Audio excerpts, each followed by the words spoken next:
Welcome to Politics Done Right. I am your host, Egberto Willies.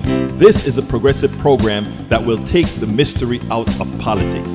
This is the program that will encourage you to make sure government becomes we the people. Whether you are liberal, progressive, conservative, or otherwise, you get to air your point of view. We are an independent media outlet that, unlike mainstream media beholden to corporations, we only owe allegiance to you. Remember, you can also send me a tweet at EGBERTOWILLIES. That is at Egberto Willies. Let us engage. It is Politics Done Right.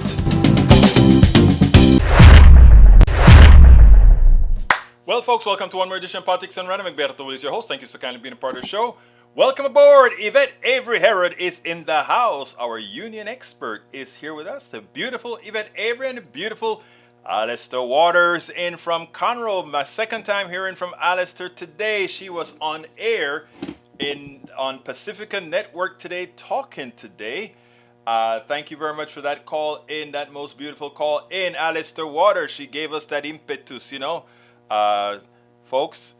Tori was like, yeah, I like her. There you go, Alistair. AVQ is in the house. Michael Rudnan says he's listening away. And Melanie Keelan from Barcelona, Spain. ¿Cómo estás, mi corazón? ¿Cómo estás? ¿Cómo estás? ¿Cómo estás? Muchas gracias por estar aquí. And in Spain, they speak the Spanish different than in Latin America, which they say th. They have that th sound that drives me crazy. But it works. It can get romantico.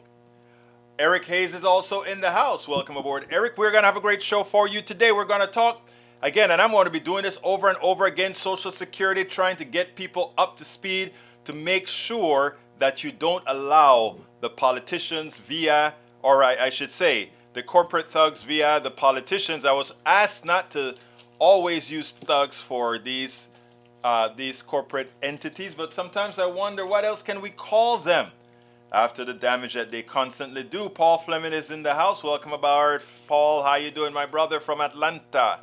Welcome aboard. So we have two Atlanta representing here in Alistair Waters, and not Alistair Waters, and Yvette Avery Herod, and Paul Fleming Jr. Welcome aboard. Just fixed me some fresh coffee. Got race back from KPFT to get here on time. Welcome aboard, Lee Grant, to get here on time. And remember, oh my God, tomorrow is Valentine's Day. I better go get flowers for my wife and get flowers for my daughter. So I went and I got flowers for my wife and my daughter at Costco. Got my gas filled up, and they had this thing called tamarind. I should have brought the bag here. Tamarind, Panama. It's a fruit, kind of a tart, sweet fruit in Panama. It looks like a pea pod, but it's great. And I tell you guys, I saw they had some chili tamarind there, and I went and I picked it up. If you guys go to Costco, look for something called tamarind. You're going to love it. It's great. Have a little of spices. They put spices on it. We never used to eat it like that in Panama. In Panama, we just suck it off the seed. It's great. But I was so excited after I got there. Fill up my tank with gas. Came out here and said, oh my God, I need to hurry and get things going. Paul Fleming, I think we have sound. I hope we have sound. I'm looking at sound on the screen. And since Alistair responded about Tori, it means that she can hear me as well. So check your connections, please, my brother, sir. Audio AVQ good, says AVQ. Anyway, let's get started. The title of the show today is I Don't Remember. But I'm going to pull it up because I know I'm running it off of Daily Coast as well. But I want you guys to check it out. The title of the show today is, and notice I'm getting there, will the Oversight Committee investigate Jared Kushner? Republican cops to privatize Social Security. And I mean that. Tamarind and tofu. I don't know about that. It's actually spelled tamarind, R-I-N-D, T-A-M-A-R-I-N-D, I think it is. Anyhow, so that's what we're going to be talking about today. Let's see. Eric says waste of money as it provides bridge to the rich areas and nothing for poor or really nature. Let's see. what is that? A Memorial Park land bridge opening? I'm for the land bridge. All of us get a chance to use Memorial Park, so I don't know what you're talking about, Eric. I've used it when I was poor. I've used it when I had money, and I've used it now when I'm just kind of treading water. So I think it's cool. All right. Eric Hayes says I'm gaslighting. Eric, you don't really believe I'm gaslighting, do you? I don't think so. I don't think so. I think it fits the what you would like to believe, but it's not so. Anyhow, let's get started. I want to get started with one video well, here we go. The video set itself up. Senator Mike Rounds of South Dakota appeared on State of the Union, and he came on, I guess, to defend the Republican Social Security stance, and I think he did a great job in doing so for people who are unwilling or cannot read between the lines of what he was saying. To put it bluntly, he really came out for the privatization of Social Security without saying so. I want you to listen to this, and then we'll take it on the other side. But what he does is what many Republicans have always done. They're putting the knife in, twisting it, throwing salt in it, and then putting a bit of anesthesia over it so that you initially don't feel the pain. Check this out. We'll take it on the other side. Senator Mike Rounds of South Dakota, President Biden hitting Republicans all week on Medicare, Social Security, and he's pointing specifically to the plan that your colleague, Senator Rick Scott, Republican of Florida, released when he was leading the Senate GOP's campaign arm, which says, just to quote, all federal legislation sunsets in 5 years. If a law is worth keeping, Congress can pass it again, unquote. Do you support that plan? I kind of look at Social Security the way I would at the Department of Defense and our defense spending. We're never going to not fund defense, but at the same time, every single year we look at how we can make it better. And I think it's about time that we start talking about Social Security and making it better. We've got 11 years before we actually see cuts start to happen to people that are on Social Security. And I think it'd be very responsible for us to do everything we can to make those funding programs now and the plans right now so that we don't run out of money in Social Security and that it continues to provide all the benefits that it does today. Simply looking away from it and pretending like there's no problems with Social Security is not an appropriate or responsible thing to do. So I guess my preference would be let's start managing it. And I'll just give you an example. Later on today, you're going to have folks that are very successful that are going to be around your table.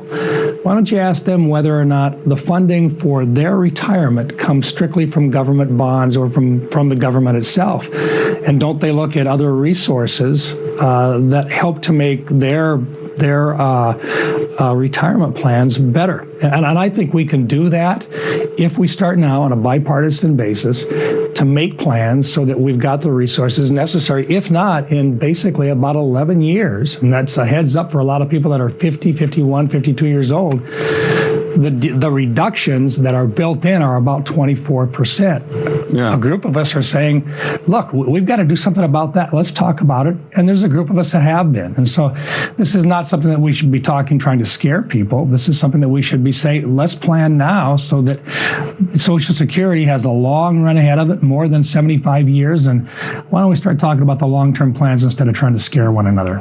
So I hear you on the long-term plans, and I want to talk about that in a second. But just to be clear about what you were just talking about, are you talking about a partial privatization of Social Security so that there is investments in the market in addition to government bonds? Is that what I should understand from what you just said? More along the lines of allowing us to continue to guarantee the benefits that are there, but allow us to use other resources to make sure that they are there. And so that the individual doesn't take the risk, but rather that the federal government does. So rather than simply saying that, and we've got proven track record in other areas of the federal government of doing this right now, but there's a group of us that have been working. I'm not the leader of the group, so I really don't want to get into a lot of the detail on it. But I really think there's a golden opportunity in a bipartisan way to put Social Security on a long-term plan that would make it better in the future than what it is today and to assure its longevity. But you do that by managing it. You do that by actually talking about it and not, doing dog calls every time somebody says, let's try to address managing it. The bottom line is Republicans want to see Social Security be successful and be improved. And the best way to do that is to take a look at other successful pension programs that the vast majority of us, including a lot of the folks that you're going to be talking to, would include in their portfolios. But we can do that as long as the federal government continues to make the assurances to the individuals who are looking forward to Social Security long term. So do you think that everything needs to be on the table in terms of managing it, in terms of means testing, in terms of raising the retirement age, in terms of reducing benefits for people who maybe financially are not as dependent upon them, and on and on? Everything needs to be talked about? I think the first thing that you do is you assure people that are currently on Social Security or that are within 15, 20 years of getting it, that they're not going to see changes in the existing benefits or programs. I think that's really important so that they can continue on the plans that they've got for retirement. But second of all, you have to do a little bit of looking at what longevity looks like and whether or not people, if they're living longer, do we have to plan to make sure that we've got the resources to be able to pay for those benefits long term. There are some natural things that we've done in the past. We've looked at moving up by a couple of months the time period in which full benefits start. That's possibly something that we could look at in the future. There may be some possibilities of changing the amount of income which is subject to Social Security taxes. I think those are reasonable discussions to talk about because right now we have some increases there built into the existing program. But let's not talk about significant stuff until we actually look at what the other alternatives are. We think that there are possibilities out there of long-term success without scaring people and without tearing apart the system and without reducing benefits. But it requires management and it requires actually looking at and making things better. Now, the first thing I want you to notice that Senator Rounds did not dismiss Senator Rick Scott's program that wanted to sunset all federal programs, including Medicare, Medicaid, and Social Security. So he didn't come straight. He said, maybe it should have been done a different way, etc., etc., etc. But he did not come out against it because what Rick Scott wants to do is standard Republican orthodoxy. So he didn't come out against it. Then he wanted to placate Jake Tapper. And how did he do that? He went ahead and he said, later on you are going to have all these people around the table and they're going to have their retirement plans and it's not going to look like just what the government is providing. It's going to also, and he never said the word private, but he's implying that they're going to have stock portfolios. And he actually later on did use the word stock portfolios. And then he talks a lot about managing, right? He uses the word, we need to manage Social Security as if you are managing a whole bunch of stocks in a portfolio, which remember, if you're into going to put these things on Wall Street, they go up, they go down. And what happens when it's down? Well, he also has an answer for that. And the answer for that is, if it goes down, we want to make sure that your Social Security is not going to change. In other words, you're not going to pay some penalty if of course, it makes no sense because what he's trying to tell you is that if he invests in the stock market or whatever, if it goes up somehow, he wants you to believe that you're going to do better. If some of your money is in the stock market. He never once used the word stock market. It's all between the lines of how he uses managing, how he uses Jake Tapper's folks on their pensions, etc. So to combat the irrational nature of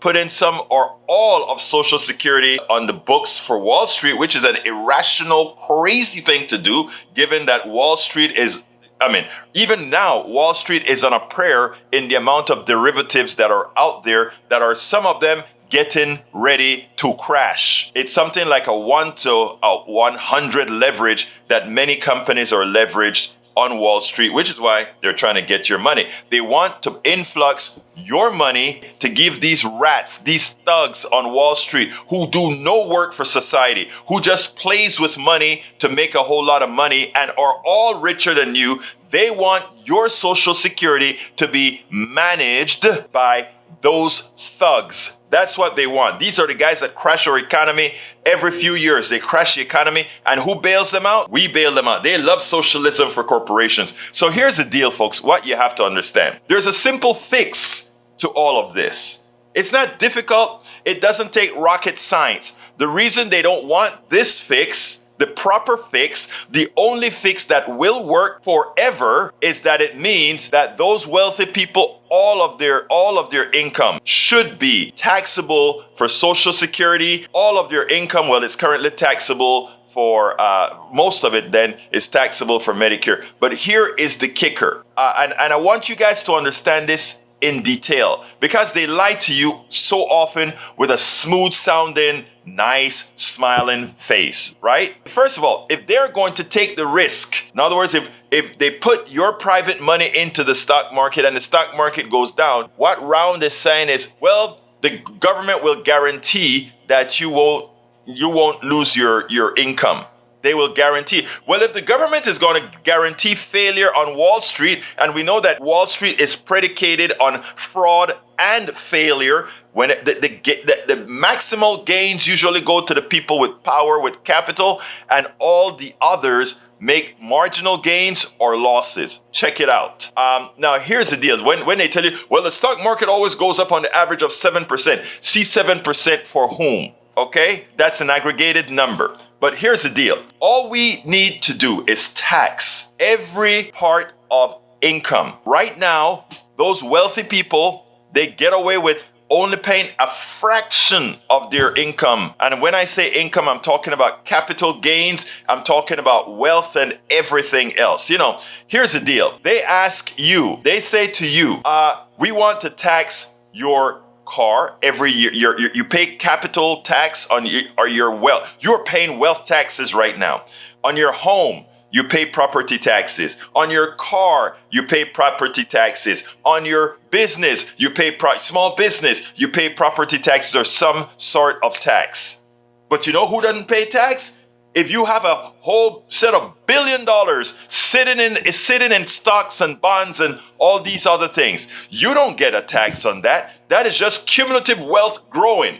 You don't get tax, but on your home, you're going to pay taxes every year. On my home, I pay several $1,000s worth of just taxes on the home. My biggest asset, my capital. But those wealthy people with all these financial instruments, they don't pay any taxes. If you want to know why Social Security and all these other programs are in trouble, it's because we have made cutouts. We have made subsidies. We have made evasion mechanisms for all these wealthy people to just keep taking their money. They take, and we defend a country with our blood, our sweat, our tears, our labor, our intellect, so that just a few of them can be wealthy without lifting a finger, without lifting any intellectual value to make and skim everything that we have earned. Social Security can be fixed without you paying any more. In fact, you could pay less in Social Security if we taxed as we should, if we tax how we should. Absolutely so. And I hope you guys listen to me. These are all verifiable statements that I've made there, that if we tax all that should be taxed, we would have a reduction in the average American citizen. They will have their taxes reduced. Social Security would work. Medicare would work. In fact, we could have, by doing all of that, we could have health care for all. But you know what? We have to fight for it. We have to show that it's not a gift. It's not a handout. It's something we've earned. I repeat, it's not a gift. It's not a handout. It is something we earned. We created this economy. Don't let anybody else fool you. This is our economy. Melanie Keelan says, that was a conversation. Let's go down here and see. Lee says, If you privatize a part of Social Security and let the individual beneficiary have a choice in how it is invested, that is catastrophe. The reason you have Social Security backed by the government is with other kinds of money you can do as you please, but you know you have the security of Social Security. That's what it's all about. It's not about going and gamble the money. No, not at all, Brother Grant. All right, let's see what we have here. Michael Rudnin says, if my fellow Americans ever take a look at our nation's discretionary spending, they might be shocked by what they find year by year. Half or more are consistently going to the military. True. Eric Hayes says, look at what the government has done the last 2 years. Total catastrophe policy on all levels. That's actually not true. In fact, that is not only not true, that's a lie. I can actually show you quantifiable solutions that we've gotten to. I can show you quantifiable, well, do you want to enumerate some of them? All right, we reinflated the economy, which was going into depression. We took care of families that were hurting, and I thought pro-life people would have loved that, but we actually took care of families that were hurting. We enhanced Obamacare to ensure that people would have lower costs for health care, even though it's not what I want, but it's better than nothing. And we could go on and on and on with accomplishments in the last 2 years. That you want to that you choose not to see them as accomplishments, I can't ask you to open your eyes. I can't ask you to see through the proper lens as opposed to what has been indoctrinated into you. I can't help you there. But as far as what has gotten done, there's a lot that has gotten done, and a lot of people are better off because of that. Rudnin says you want to improve Social Security, uncap the 160K, make the ultra rich pay for the program. I actually 100% support that statement. Bernie Sanders tweeted, one person makes $100 million a year, another person makes $160,000 a year. Both of these people put the same exact amount of money into Social Security. We must scrap the cap and the wealthy and expand financial security benefits, not cut them. Absolutely, and we should reduce retirement age, not increase it. Because what we have gotten in productivity increases means by now we should be at like a 25 hour a week work week.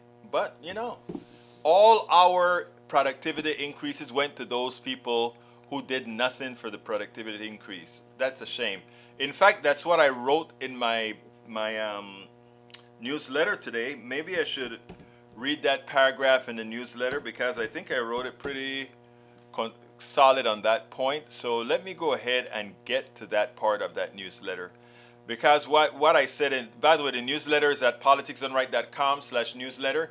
You can go there and read the newsletter for free, or you can say, I want to sign up for the newsletter as well, and I want to be a contributor to the newsletter. But in there I put, to combat the irrational nature of putting some or all of Social Security on the books for Wall Street to pilfer and profit from, no, that's not what I want.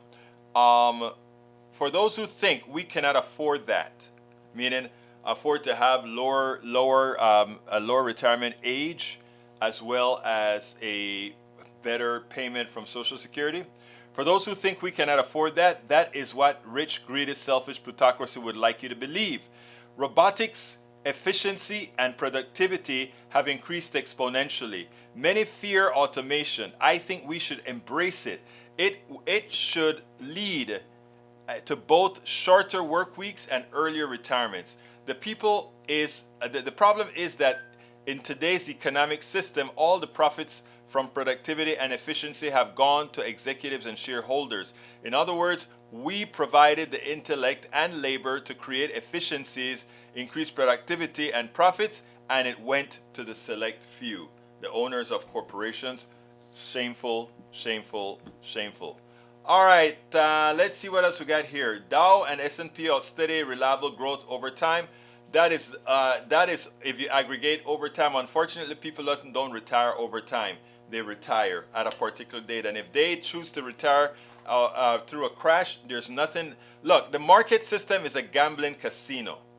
It is something where a few people make a lot of money, but it is not a good thing. All right, GOP, Tom C. Welcome aboard, Tom. Welcome aboard, Lee Grant. Welcome aboard, anybody that I haven't yet noticed. I'll catch you later. It goes. GOP Wall Street BS sounds like Social Security disadvantage. Social Security is an insurance program and not a savings program. You pay a monthly premium from income for a payout you may never need. There you go. You hit the nail on the head, sir.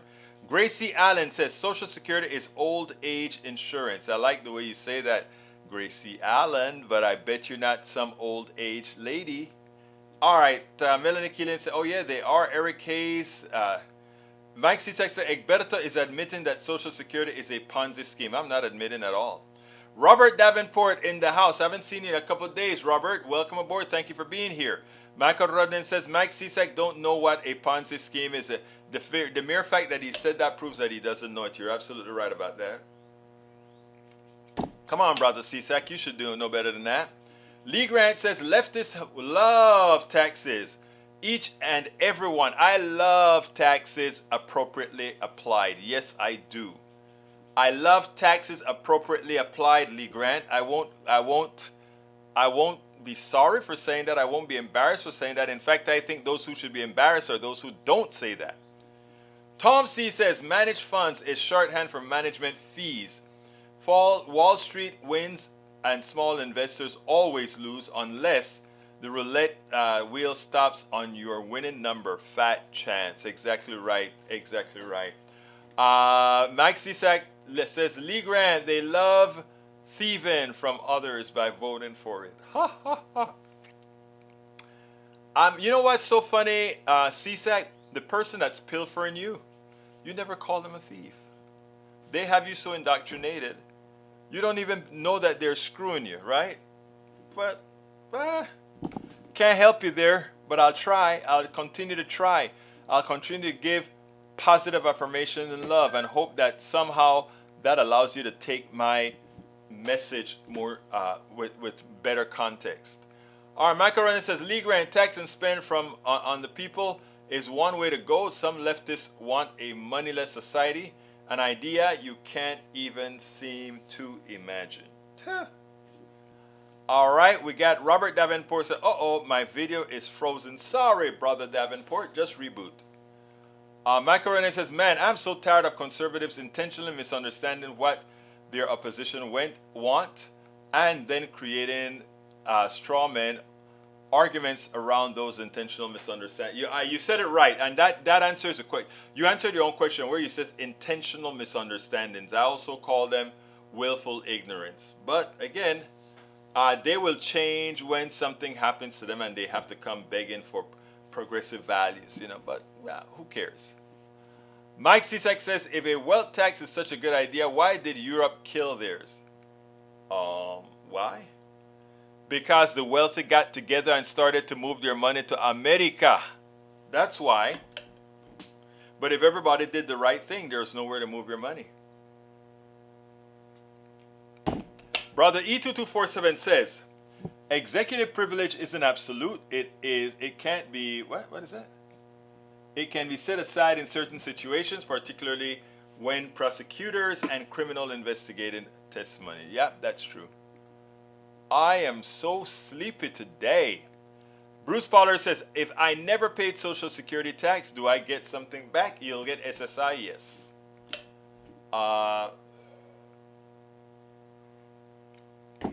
E2247 says, executive privilege won't be enough to keep Pence from testifying. The courts may have even already made, in essence, that ruling matters concern grand jury or conducted in secret. Maywood says the boot on the necks of common people is climate change, and there's one putting in boot there, and the fossil fuels corporation, chemical companies, and the people who have been taken in by their false narratives.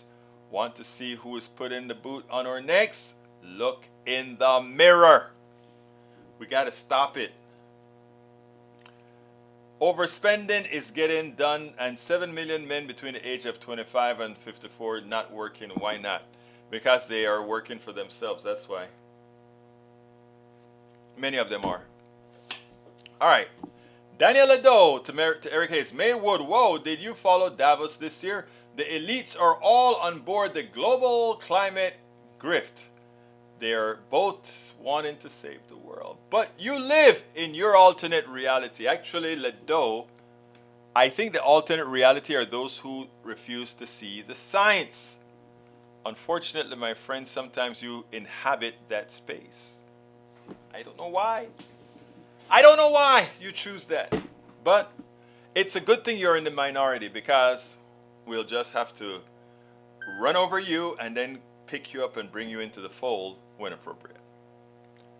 All right, Michael Rudnin says, Mike Cisak, you might want to actually read the NPR article you've linked. The reason was multinational bureaucracy. The solution would be a global wealth tax. Yes, that's in the article. Oh, they don't read, though. They read a title and find a sentence that they hope is what they hope, right? Why Europe's wealth tax is different than one proposed by Warren. Mike C., you even read it or just headlines? You read the headlines. Let's see. UC Berkeley economist Gabriel Zuckman, whose research helped put wealth inequality back on the American policy guards, played a part in designing Warren's wealth tax. He said it was designed explicitly with Europe's failures in mind. He argues that Warren's plan is very different than any wealth plan that has existed anywhere in the world. Unlike in the European Union, whenever they are, so even if they, sail to a tax haven in the Caribbean, they're still on the hook. On top of that, Warren's plan includes an exit tax, which would confiscate 40% of all persons' wealth over $60 million if they renounce their citizenship. Warren's tax is also way limited to the super rich. Whereas the European threshold was low enough, it also hit the sort of rich. Wow. Wow. Okay, let's see. I think it's time. What time is it? No, not time yet. All right, what else have we got here? In PDR last Friday, Lee Grant replied to Bridge MCP. Lee said, the American nation is broadly based on Judeo-Christian principles. Lee, in fact, the U.S. broadly based on Scottish Enlightenment thinking, not on Judeo-Christian principles. It's in the U.S. Constitution, so you can look it up. I like when my friends say, look it up. In the last two provisions of the First Amendment, aka religion clauses, it's clear that Congress shall make no law respecting an establishment of religion or prohibiting the free exercise thereof. True. All right, let's go ahead and get another video in. I think Republicans got too used to the softballs they're used to getting when they go on to the Sunday morning shows, because now that they're getting queried more often with tighter questions, they're not as good in responding. Here, Romer is kind of caught by Stephanopoulos when Stephanopoulos tried to point out that, hey, wait a minute. Are you going to apply the same type of James Romer, of the Oversight Committee? He said, are you going to apply the same type of scrutiny that you're providing towards President Biden and Hunter Biden? Are you going to make sure that same sort of scrutiny applies to Kushner, Donald Trump's brother, or rather son-in-law, who has a whole lot of dealings with Saudi Arabia? In other words, not just dealings, but we're talking about $2 billion. And, Romer says, oh, it's going to be bipartisan. Oh, it's going to be that we are going to look into everything and try to pass laws that everybody have to function. But, the Biden family is responsible. I tell you what, let's go ahead and cut to this, and then we'll end on the other side. Let me ask you more about your oversight responsibilities. You made it clear you're going to be looking at Hunter Biden and his financial entanglements with foreign countries, including China. I want to put up a front page story from the Washington Post this morning detailing Jared Kushner's ties to the Saudis. After helping princes rise, Trump and Kushner benefit from Saudi funds, a $2 billion investment in Kushner's funds from the Saudis. We know the former President Trump's has also received funds related to the Saudi Golf Tour. Senator Ron Wyden says these financial entanglements deserve investigation. Will you be investigating that as well? I think everything's on the table. Look, we're investigating Joe Biden. We know that Joe Biden said during the presidential campaign that he had no knowledge of his son's business interest. He wasn't involved. He didn't benefit from them. We have evidence that would suggest otherwise. And this is very concerning. Americans are outraged that China flew a balloon over the United States. Americans are outraged that China's trying to buy farmland. I think Americans would be outraged to know how much money the Biden family's taken in from China. And for what, we don't exactly know. So this is something we're concerned about, but we're also concerned about a legislative fix. I don't disagree with the Democrats and their criticism of the previous administration. We have a problem here that needs a legislative solution. That's why this Biden investigation is so important. There's a legislative solution to this, and it can be bipartisan. The Democrats complained about Kushner's foreign dealings. Republicans are certainly complaining about the entire Biden family's foreign business dealings. We need to know what is allowable and what isn't allowable. We need to have strict ethics laws, and we need to significantly increase the disclosure laws in America. So I think this investigation is going to be very important to fix a problem before it gets out of hand. And so, but to be clear, you believe that this should apply to Kushner and Trump as well as the Bidens at this point? I believe that when we talk about passing legislation to set a line as to where you can be with relatives of high-ranking government officials with respect to doing business with adversaries overseas, then it would apply to everyone. We need to fix this before it gets worse in the next administration. The Democrats complained about the Trump administration, but obviously we're complaining about the Biden administration. The difference between Jared Kushner and Hunter Biden is that Jared Kushner actually sat down and was interviewed. He was interviewed by investigators. So he's already been investigated. Thus far, Hunter Biden's attorneys, the president's attorneys, the president's White House, they're doing everything they can to block our investigation. Hopefully the Biden family will be as cooperative as Jared Kushner with our investigation as they were with the January 6th investigation and all the other investigations of the Trump administration. So I think this is a problem. I think that there can be a bipartisan legislative solution, but we can't get to that point until we know the extent of what the Biden family influence peddling involved, especially with respect to communist China. Congressman, thank you. I think we only learned of the $2 billion Saudi investment from the Washington Post. This one, at least the details of it. Well, here's the deal. Stephanopoulos did the perfect thing at the end. He tries to be Romer tries to be measured. He tries to say that somehow Kushner was interviewed, not about the $2 billion, but for the insurrection. But he tries to conflate these issues on what Kushner was interviewed for and somehow make it seem like Kushner is getting more scrutiny than Hunter Biden. We have to remember, Hunter Biden has nothing to do in no official position in Joe Biden's administration. However, Kushner was an integral part of the Trump administration, and as such, there should be a lot of oversight on him. But when it came to the investigation that one of the major newspapers are asking for, when Romer tries to insinuate that, Kushner was already under scrutiny, at the end of the interview, Stephanopoulos made the most prescient comment. Remember, we would not have known anything about this $2 billion absent the newspaper letting us know. So it has nothing to do with your oversight. It has everything to do with outside coverage of Kushner. Again, these guys come unprepared to these shows these days. They used to be prepared. They come unprepared to these shows because they were so used to getting the softballs. Now that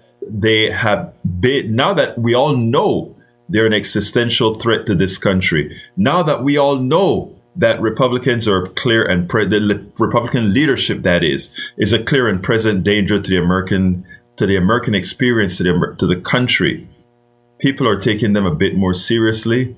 People are doing better interviews. And I hope that continues, because if that continues, we won't have the problem of having the level of incompetence, the level of treasonry in the United States government as we did under President Trump. We spend a lot of time deconstructing the news, trying to trying to parse it into a form that everybody can understand. We try to find those little nitpicks where it flies above. Absolutely so. Absolutely so. Anyhow, let's see. Renan says, remind me again, how much did Trump and his family take from China? Here's Forbes with 5.4 million, and that's just a start. Oh, wow. That's a good article. Bridge says, waste of our money. True. Let's see. Hidalgo and Garcia and Ellis. Let's see what else we got here. Paul Fleming says, greed and Well, I think I had another Paul before that one. Let me go to your first one, Paul, because I think it had something that I wanted to read. Let's see. Paul Fleming says, these guys want us riding on dirt roads, falling bridges, and traveling on trains. The Flintstones don't want changes. That's very true, my brother. That's very true. E2247 says, Lee Grant, by religion I mean a personal set or institutionalized system of religious attitudes, beliefs, and practices. Nowhere in that definition is inkling of a nation, but only a person. Daniel says, so Egberto's scheme to tax the rich depends on everybody doing the right thing. It's clear now Egberto thinks like a child. Okay. If that's what you think, I would posit that those who continue to allow wealthy people who don't have the intellect to do the things that they attributed the wealth that they stole from are likely the childish ones. Because if you can't see that Jeff Bezos created very little for what he's worth, if you can't see that, whose mind is a child again? Let's see. To be able to understand those concepts, I think you have to go through rational thinking. And who goes through rational thinking? A more developed mind. And if your mind isn't well developed, well, you're not a rational thinker, which could then say you have the mind of a child. Okay. I think you're looking in the mirror, brother Ledo, but it's okay. I know you're obsessed, and you looked in the mirror, and even though it was your reflection, you thought, no, that's Egberto. No, sir. It's okay. It's all right. Eric K says, you don't pay in, you don't get anything, right? Isn't that how it should be? Well, let's see. No, that's not the way it should be. That's not what a society creates. But we won't go into that. Michael Rodin-Toledo says, you are okay with wealthy people when they do wrong, then no one being above the law, including tax law. Exactly right. Paul Fleming says, greed and Barney are in the minority. You'd think they'd gain knowledge after listening to someone smarter than them. You can't get a grade lower than an F. That is true, though. All right, let's see what else we got here. Michael Renner says, remind me again, how much did... No, I read that one already. Waste of our money from Bridge. I'm not sure what I was saying when she said that. Michael Renner says, Citizens for Ethics Review. Jared Kushner and Ivanka Trump reported upwards of $640 million in outside income while working in the White House. $640 million? Talking about a grift. Wow. Robert Davenport, my brother, says, Kushner worked for the Trumps' White House. Hunter does not work for the Biden White House. It's so hard for these people to grasp certain things, but we hope that constantly telling them will solve that problem.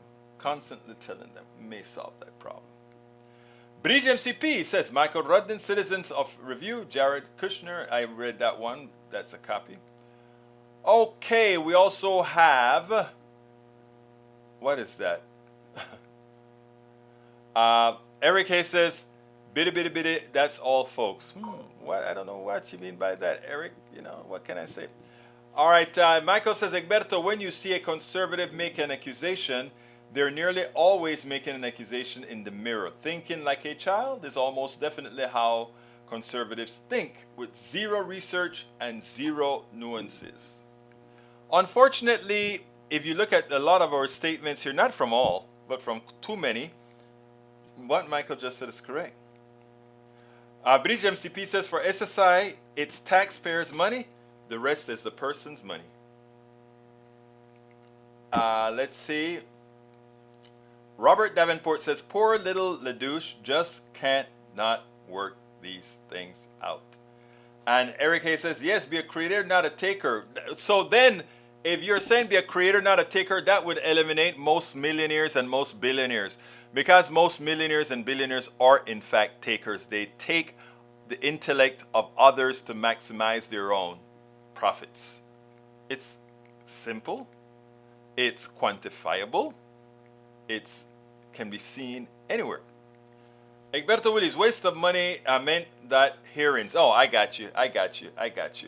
And Michael Rudden says, hey, conservatives, when you got politicians and their families making hundreds of millions, do you ever stop to wonder if they are working for you or are they working for themselves? We know the answer. And Ledo, I think, chimes back and he says, I am saying that Egbertos has a child's understanding of the world. If he thinks rich people will accept higher taxes and pay out of the desire to do the right thing, in the adult world, we know that the force and power of the state will be threatened and used to get the money. Let's stop for a minute, because there's something you fail to understand. There are a lot less of the wealthy, and I mean orders of magnitude less than the wealthy, than there is of the others. So therefore, the wealthy, technically speaking, has no power. Their power is in that they've so far indoctrinated the minds of many, like you, Mr. Ledo, into believing they have power they really don't have.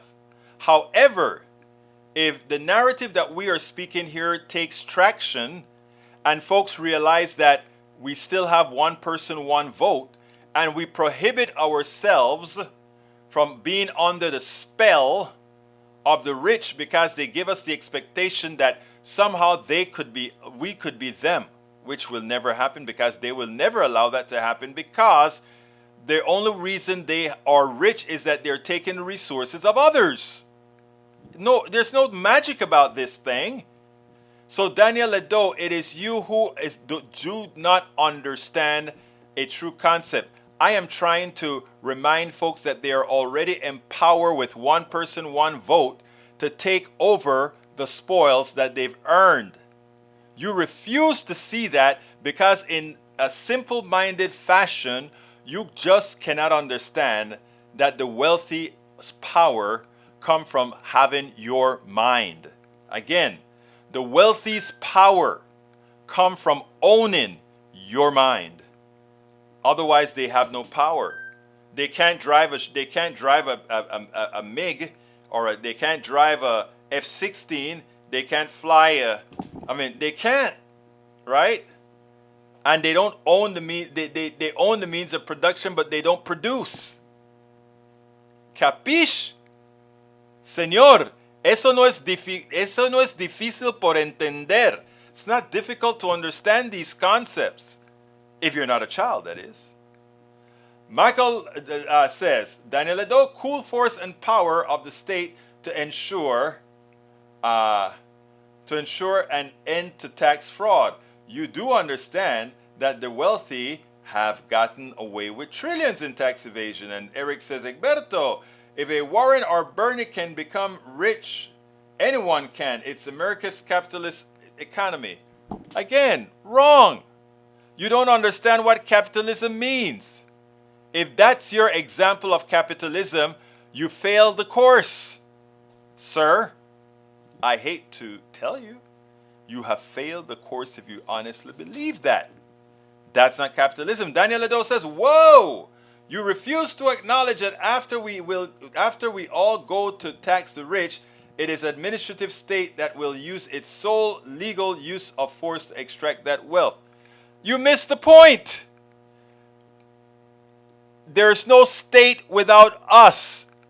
We, the people of the United States, if we choose to cede power, which is what we've done with our government too often, that statement would be true, Ledo. But what we're doing here is trying to unseed the chains that people like you and others have in their minds, to then go on and let the government be, in fact, we the people.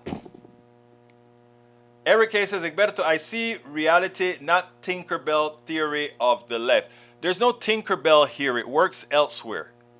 There's no Tinkerbell. It doesn't work here again because why again? We pat ourselves on the back.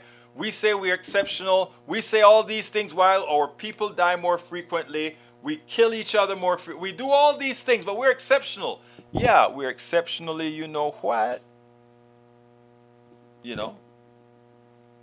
We are exceptionally, you know what?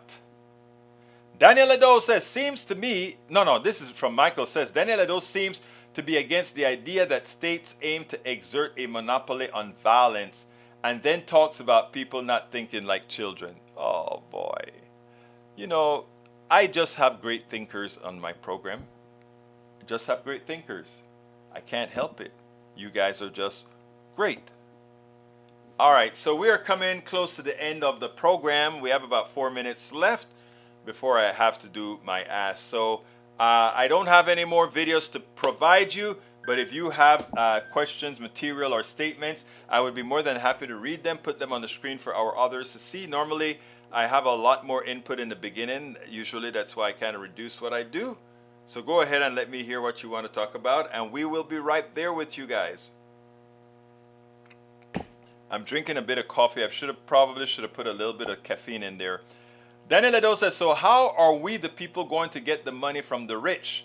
Show up their doors with pitchforks? No, they don't. Look, the rich has stolen money in bank accounts that we control. We control the money supply. We tax it from them. It's that simple. Law only has forced you to the threat of state violence. That's a truity for everything. I'm sorry, that's a truity for everything. Paul Fleming says, except for Fred and Barney. Okay, hermano mío. Okay. You know, I for some time I was planning on doing this program in Spanish as well. You know, I'm still thinking about doing the program in Spanish, but you know how it goes. We get used to 5 days a week in English.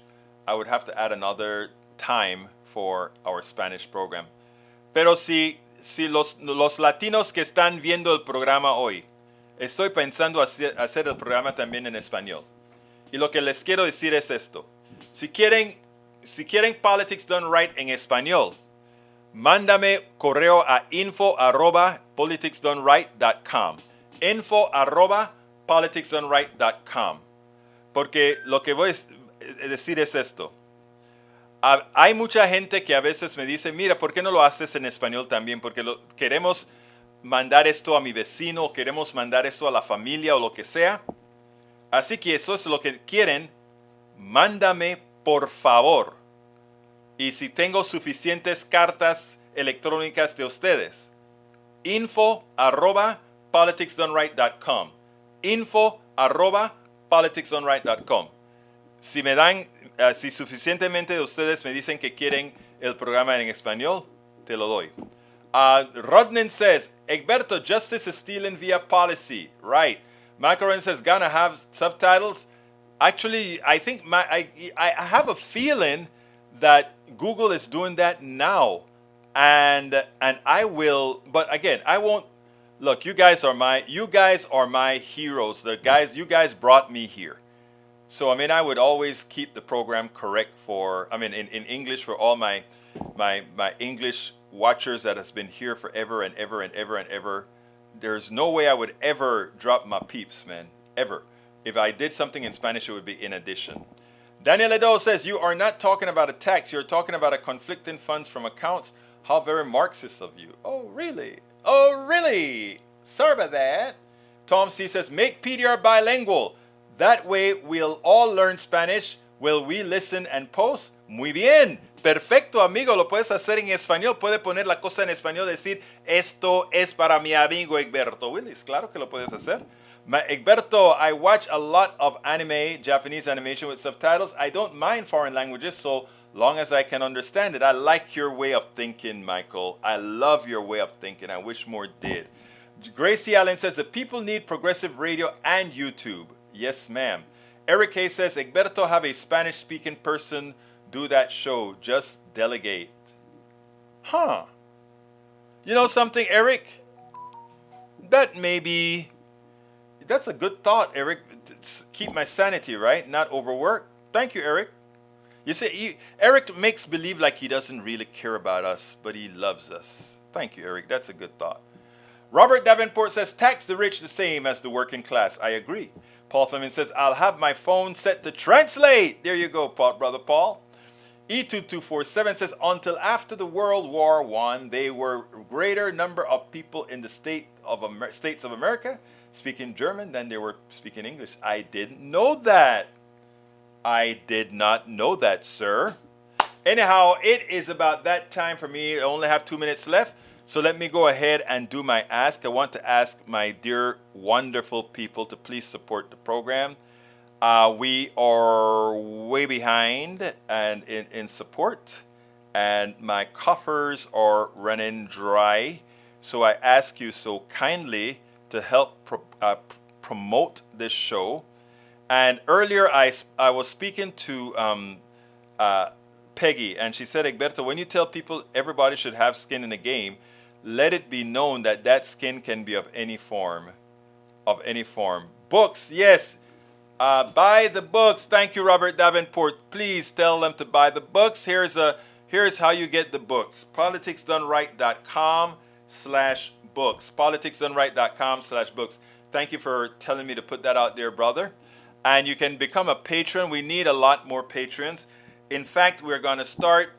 Well, Patreon has some new facilities, some new options that they have where they can have, you can do videos and stuff for the people who are patrons. And I'm looking into that right now to see if there's some way here's my problem, and this is my problem. I want everybody to be able to see everything, but I also want to do something special for all those that are contributing. It is hard. My ideology is that I want everybody seeing this stuff. At the same time, I want to give some sort of a perks to people who, well, you understand what I'm saying. It's just hard the way I do things, but what can I say? Please support us on Patreon as well. politicsdoneright.com/Patreon, politicsdoneright.com/Patreon. And you can support us on PayPal by going to politicsdoneright.com/PayPal, politicsdoneright.com/PayPal. Now, look, there is a link that has all the different forms of support that you can provide to us and help us get what we need to do done. And that is and let me go ahead and pull that support link, politicsdoneright.com/support. If you pull on politicsdoneright.com/support, you'll have all the links to the various forms of the different ways you can support us. Please, I ask you so kindly to support however you can. This is a 16-hour a day ordeal for me, 7 days a week. That's not a complaint. That is just a statement of fact that tells you I love being able to make a difference. And every time I'm a little bit down, and this invariable happens all of the times, I either get an email, even sometimes a call. One of you supporters, this one, a woman in LA, first thing in the morning, 9 o'clock, she called me. And she just said, I just thought you needed to hear from me today. I don't know her. She's a doctor and she's a supporter of the show. And she said, you just need to hear from me today. And she says, I want you to, this is what she said. She said, I just got your email newsletter, and she's a subscriber as well. And she says, you're kind of tired, and my heart told me to give you a call. And, it was refreshing. She went to the website, found my number, gave me a call, and she just gave kudos as far as we are in this together. We have to make that change. And I must admit, it simply felt good that's how we are. That's how this family is. Ultimately, I always get an email, a call, a text, or something. And it always happens at the opportune time. But I'm asking you right now, folks, to please go to that link, politicsdoneright.com/support, and support us however you can. Remember, we do important work, and this is a long haul. So we're going to need long haul in support. Whoever can can be a part of the give me a coffee or two every month, that would be great. Whoever can just do it one time, that would be great. Whatever you can to help support the program. My name is Egberto Willies. This is Politics Done Right. And you guys know how I end this baby. I am what?